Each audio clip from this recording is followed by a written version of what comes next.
Welcome to the Bad Belly. I'm Charlotte. Thanks for joining me today. We are going to be talking about FODMAPs. I won't be explaining the science behind FODMAPs. That's all over on my Facebook page. If you have any questions about that, feel free to put them down and I can answer them for you as best as I can, or find a resource from Google that can answer those questions for you. But that's not what I want to address today. I just want to go into my specific experiences. Well, not too specific. Experiences starting out on a low FODMAP diet.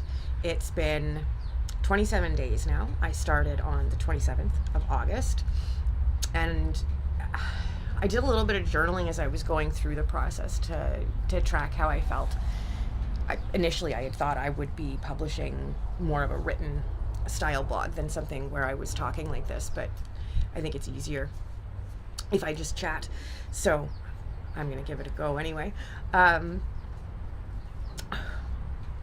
first night before, so the eve, FODMAP eve, the Sunday, I feel like I spent that whole weekend kind of letting go of my previous relationship with food. As somebody who's battled obesity for pretty much my whole life, I definitely have a relationship with food. I guess we all do. Mine was pretty clear cut though, and it was something that I really enjoyed and got a lot of pleasure out of. I love food, but not the right kind of food, and that's what I'm learning now. But that my desire to get healthy and have a normal relationship with food has made this a fair bit easier. It's also been a driving force behind my decision to do this at all, because choosing to FODMAP it's a last ditch thing. If you're somebody with IBS out there who is trying this, or if you're trying it for another reason, it's not because you want to lose weight. It's not because it's the newest fad, or and any of those types of reasons. It's the only reason to do this diet is if you absolutely have to do this diet. For me, it's kind of my last hope at a normal relationship with my bowel, hopefully healthy gut bacteria, all of those things that lead to having a healthy bowel. This is kind of it. This is my last kick at the can, and not because I have IBS. I do not have IBS, and I don't have diverticulitis. That's another question that I've been asked. That's not something that I have. It's directly because of the necrotizing pancreatitis, having had my gallbladder removed, and the fact that I'm pre-diabetic, the dietary trifecta of doom. So not IBS related, but the FODMAPing is the same at this phase. The elimination phase, I think, is the same for everybody. We all just have to cut out all of those high FODMAP foods completely, and that's what I'm doing, in addition to all of the other foods that I have to cut out of my diet for the other trifecta reasons. So once I got started, I didn't find the first few days very hard at all. My motivation was pretty simple, because it's, like I touched on, it's not a matter of conquering my whole obesity thing, or reining my weight in, or becoming fit, because that's another goal of mine, one that I'm failing at miserably, by the way. It's not about those things. If I don't do this, if I don't find a way to eat healthy and to enable my body to extract the proper nutrition from food, it could shorten my life expectancy. That's just, I know that's the case for everybody, but when you're already eating in a healthy way like I had been, like I can't eat broccoli, for example, without setting off a whole series of problems with my body. Brussels sprouts, cabbage, there are garlic, onions, there are so many really healthy foods, blackberries, that I can't have. I can only have bananas to a certain point of ripening, or they make me sick. So it's not even necessarily about healthy choices now, it's become about smart choices. And doing the FODMAP diet is giving me the tools to know what those smart choices are going to be so that I can eventually balance everything out. That this diet is about finding tools. It's not about finding, it will be about finding permanent lifestyle changes. But you can't do a FODMAP elimination diet forever. You'll become malnourished. So once I finish this phase, I have to enter into the phase where I challenge foods. I start trying some of those banned foods or foods that I can't have or don't think I can digest right now. Broccoli, for example, or mushrooms or asparagus. Putting those foods back in, and just like you would introduce food to a baby, I will eat the same food, or only introduce one food at a time, and then wait several days, because it can take up to 2 days for your body to have the full FODMAP reaction, and it can take that long for it to clear your body as well. Excuse me, which is why I have to be so careful with things like garlic or onion, because they're snuck in to a lot of foods. And then you have to be careful with things like pear that are inserted into things like chicken broth. So you have to be really careful to read every single ingredient. And then there are a lot of chemicals that I can't have, like sorbitol, and yeah, so I have to learn. Inulin is, I don't know if that's a chemical or not. I just know I can't have it, so I have to look for it on all packaging. So sorting all of that out is a tough curve, especially for those first few days.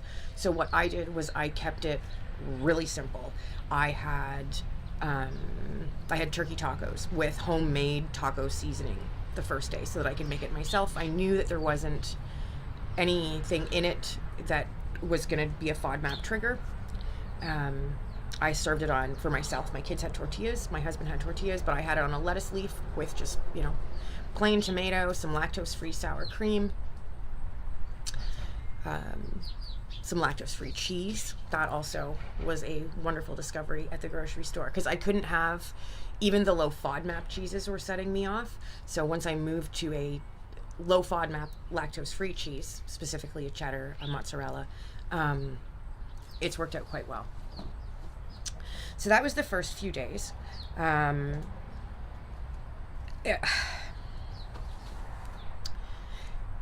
By day 10, I was starting to feel a little bit desperate. I needed something that reminded me of my old way of eating, so I got two boxes of gluten-free cookies, one of chocolate, one of vanilla. Normally I'm a vanilla person, so I'm really glad that I got both, because the vanilla ones were not as satisfying as I hoped they would be. They had like a weird texture to them. They smelled great and they tasted okay, but there was a texture thing going on, and they didn't taste as good as they smelled, and they certainly did not taste exactly like, say, a Girl Guide vanilla cookie, for example, which is like the Cadillac of vanilla sandwich cookies as far as I'm concerned. I told you I have a bit of an issue with food. I had a really good relationship with food.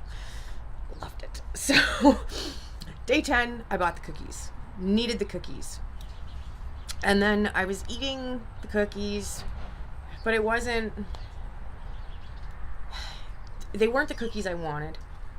They weren't satisfying me the way that I wanted. And I was, by day 10, really struggling to get my calories in. I'd gone from a person who really, really loved the act of eating, loved food, not cooking. I've always hated cooking. I still hate cooking. But I've always loved eating. And suddenly I didn't it wasn't enjoyable at all anymore. Food, every bite felt like work. Just trying to get enough calories in. And for the first week, at least, I was leaving 500 calories on the table every day. There were several days where I left over 1,000 calories on the table, and I'm only on an 1,800 calorie a day diet. So that's a fair few. If you're leaving more than half on I tried to get within 500. That became a really good goal for me, and I used my FitnessPal to track every single calorie that I took in hopes of making it somewhat easier. But I was just so tired of eating, that day 10, for example, with cookies. It was like 10:30 at night, and I still had 1,000 calories to go. And I didn't want to eat anything. I was fed up. I was so sick of eating. And then on day 11, I had the absolutely genius idea that Sean and I should take the boys to the mall. an out-of-town mall, and try and track down our oldest's Thor backpack, because he's obsessed with Thor and he really wanted this backpack, and it was his first year at school and I wanted to get it for him. So there we are. I thought to myself, how hard can this be? It's day 11. I think there's got to be something at this massive mall's food court that I can eat. There has to be something. Yeah. No, I was a total idiot. I was so unprepared to go to that mall. Here's what I ended up eating. Absolutely nothing.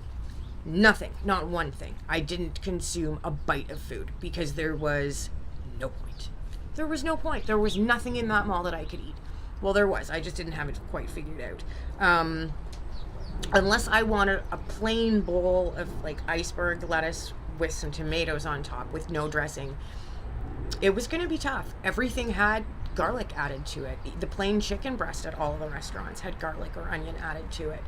The plain vegetables at all of the restaurants, including the potatoes, had garlic or onion or both added to them. So that made it hard. I really felt like I was just completely fucked the whole time I was there. There were no options. I realized, I guess about a day later, that what I should have done was gone to the one fast food restaurant there and ordered a breakfast sandwich, but without the cheese, without the bun, and just had the egg patty thing with the bacon. I could have eaten that if I had ordered that. I think I would have had to check the ingredients on the bacon, because sometimes they put onion or garlic in it, and or a weird added sugar, so I have to check that always. But that's what I should have done. Instead, I left hungry and super frustrated. And if you are FODMAPing, if you have these types of restrictions, you know exactly what I'm talking about, because eating out can be a total nightmare. But I'm getting there. I'm figuring out ways to do it, and I'm pretty sure that once I enter the challenge phase, and I'm so hoping that I'm going to be allowed to have weed again, that it's going to get a lot easier for me to eat out. It'll be a lot closer to what it would be.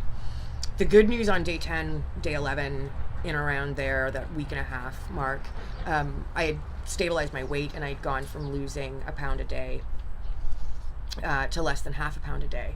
So that made things a lot less scary for Sean and for myself especially. Sorry, there's a squirrel right now drinking out of my kid's pool. I don't know if you can. I'll check later and see if I got that. I found that super distracting. And off he goes. He's a very happy little squirrel. So once my weight had started to stabilize, and I'm still pretty stable. I've lost, it's like the same dozen or so pounds since day one, and I'm 27 days in. So I feel like that's under control now, which is pretty good. Yeah, and I keep introducing new foods and trying new things and finding super high calorie things that I can eat that are helping a lot. So anyway, if you're struggling with these things, I would love to hear from you. I hope that you're all doing very well, and I will be back for more FODMAP chats later on. Cheers.